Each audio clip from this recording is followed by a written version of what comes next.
ako si Daryl Gakasan At ako po, si Nilva Baher.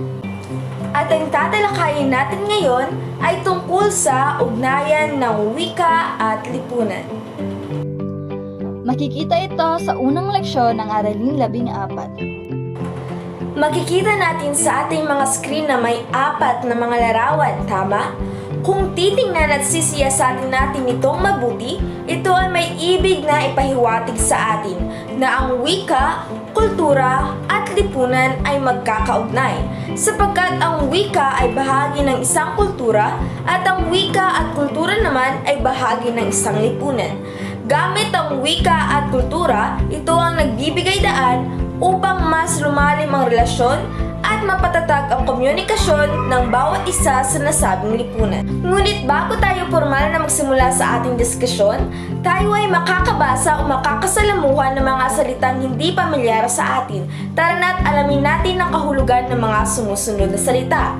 Ang unang salita ay kaganapan, na ang ibig sabihin ay katuparan. Ang pangalawang salita ay payak, na ang ibig sabihin ay simple, alintuntunin o gabay. Gawi, kinasanayan o inugali, kalagayan, sitwasyon, dimensyon, aspeto o elemento, at ang panghuling salita ay tulay, na ang ibig na ipahiwatig ay nagbibigay daan o nag-uugnay. Iyan ang mga salitang mas makakapaunlad pa ng ating bokabularyo gamit ang ating sariling wika. Sa puntong ito, tatalakayin na natin ang wika na kung babasahin natin sa ating mga screen, ang wika ay isang medium o sosyalisasyon, ibig sabihin ang relasyong sosyal ay hindi iiral kung wala ito. Tanda o simbolo rin ito ng ating katatagan, tibay at pagkakaisa. Alam naman natin na ang wika ang pinakamahalagang kasangkapan ng tao sa pakikipagtalastasan. Bikulo din ito ng ating komunikasyon at ekspresyon na epektibo pa rin nating nagagamit hanggang sa ngayon. Sapagkat ang wika ay mga kahulugang na pagkasunduan ng isang lipunan at nauunawaan ng lahat na nakikibahagi rito. Ginagamit din ang wika ng mga tao bilang instrumento upang maiugnay ang ating mga kultura at isang lipunan. Ngayon naman, malalaman natin kung bakit ang ating wika ay isang heterogeneous.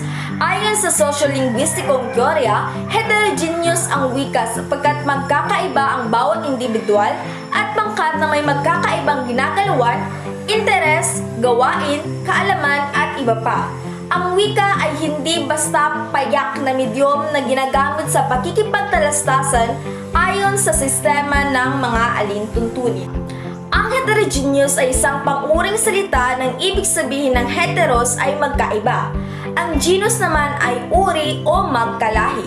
Alam naman natin na sa buong daigdig, isa ang Pilipinas sa may pinakamaraming wika. Tayo ay mayroong 175 na mga wika. Tayo ay isang kapuluan, ngunit tayo ay nahati sa iba't ibang mga grupo. Ngunit ganun pa man, tayo ay pinagbubuklod-buklod at pinagkakaisa pa rin ng iisang pangunahing wika at ito ang wikang Filipino. Sa puntong ito, malalaman natin na ang mga tao ay may iba't ibang idiolect o bukod-tanging paraan, katangian at gawi sa paggamit ng wika. Sila ay maaring pagsamahin ayon sa iba't ibang paraang linguistikong sosyal. May 3 larawan tayo nakikita sa ating mga screen, tama?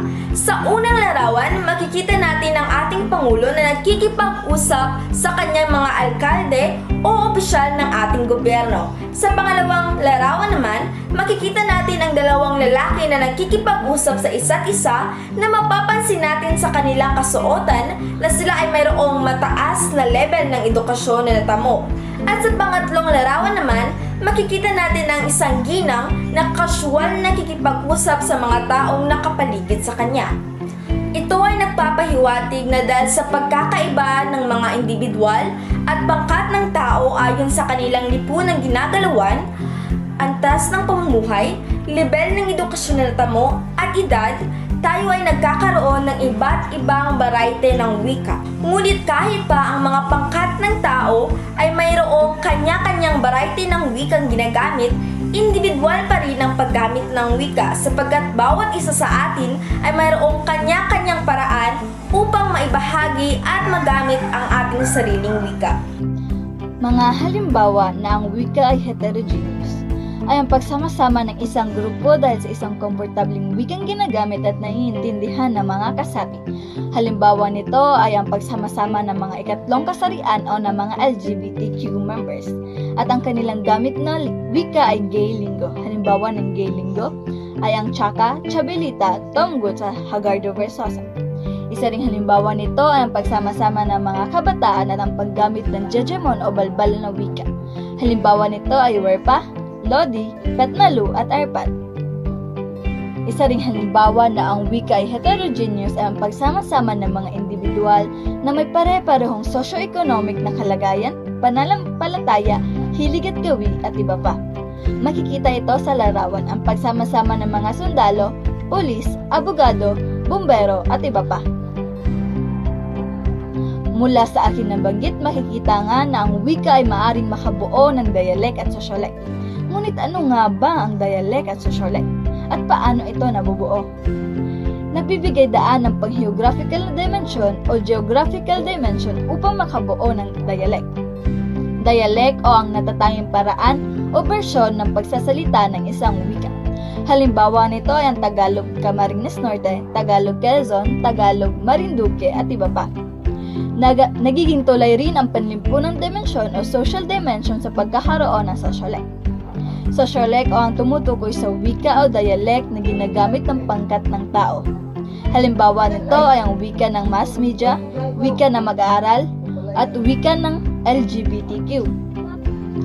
Ngunit bago matapos ang ating aralin, tandaan natin na ang wika ang pangunahing susi upang magkaroon ng maayos na ugnayan sa lipunan. Ito ang daluyan ng pagkakaunawaan sa kabila ng katotohanang may pagkakaiba-iba sa paraan, katangian at gawi ng paggamit ng wika. Na kahit anuman ang ating paraan o gawi sa pagsasalita, tayo pa rin ay pagbubuklo rin ng iisang wika. Ako muli si Daryl Gakasan. At ako po muli si Nilva Bahero. At dito magtatapos ang ating talakayan tungkol sa ugnayan ng wika at lipunan. Hanggang sa muli, paalam!